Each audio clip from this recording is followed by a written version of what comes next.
Hey everybody, it is Tim from the Tim and Nancy channel coming to you on this day of editing, which is usually on a Sunday. Listen, we have had some terrific footage that we got in the can with Tim Perry. And as normal, there's always a hook involved, and there's always an extra clip that I'm able to somehow pull out of there. And the one thing that I've heard going around the rumor mill and sort of coming up to the surface in these tough times or perceived tough times is the crypto bubble similar to the dot-com bubble?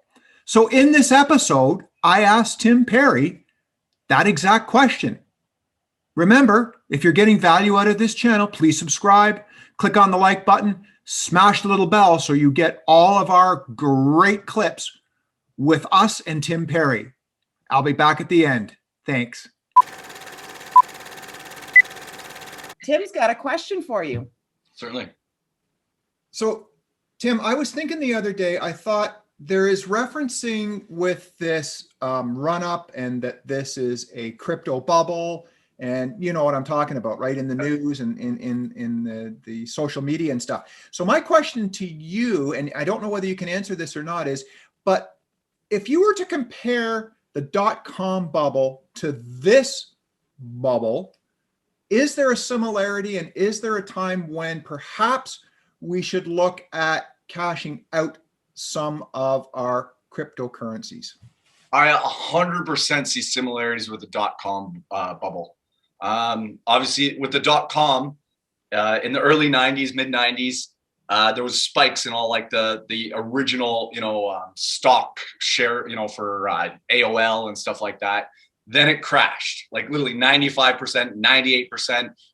All this is dead. It's not, all the big banks start buying at lower. Then we get that huge dot-com bubble, which, to be honest, though, I think that was 2017 for us. Like the 2017 burst was that bubble, because you saw a lot of coins just disappear.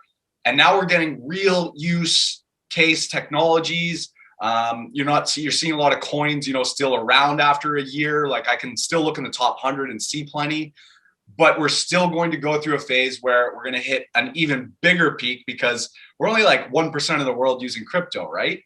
So once this huge FOMO surge probably comes in, which I don't even think we've hit yet, but when that comes in, a lot of coins are going to bite the dust again, but you'll have your Apples, your Googles, all that will rise to the top. So you will see definitely a bubble bursting. But I mean, advice, that I probably should share moving on from our safety. The next advice is always learn to take profits when you are going up, right? That way, if there is a bubble burst, you're never going to catch the top, but you don't want to ride it down to the bottom either. So let me understand what you've just said there. I mean, the rule of thumb, I think, is that you should always, as it's going up, because we don't know when the top's going to hit. Right. It could be one of those candlesticks going up, and we don't know it. Like, I mean, I don't. Nancy doesn't. You might. Yeah. But to always take out what you've invested. 100%. Because it's okay to lose the gravy, but you don't want to lose the meat. Right. Right. Good analogy. And obviously I've learned through my failures before that is the most true statement that you should do with that. Right. But we also have to, but then you also have these other factors, right? Like Bitcoin has only 21 million coins, right? So there's a supply and demand there. So that will always continue to drive price up because there's scarcity, right? So it's like, those are the wild cards where it's like, okay, is this going to top out at some point and level off? Yes. Will it ever? I don't think you'll ever see a 2018, 2019 again, where for months you could just see red across the whole market. Oh, what's new? I'm down 80% now. You won't see that. There will be coins now that will eventually decouple from Bitcoin. That dominance won't hold so hard on some of these coins because they'll have such an intertwined connection with the real world and crypto, right? Because you'll have coins that are like, like Union wants to implement real world insurance. So if they're getting real world insurance, then that means that they're not only affected by the crypto markets anymore.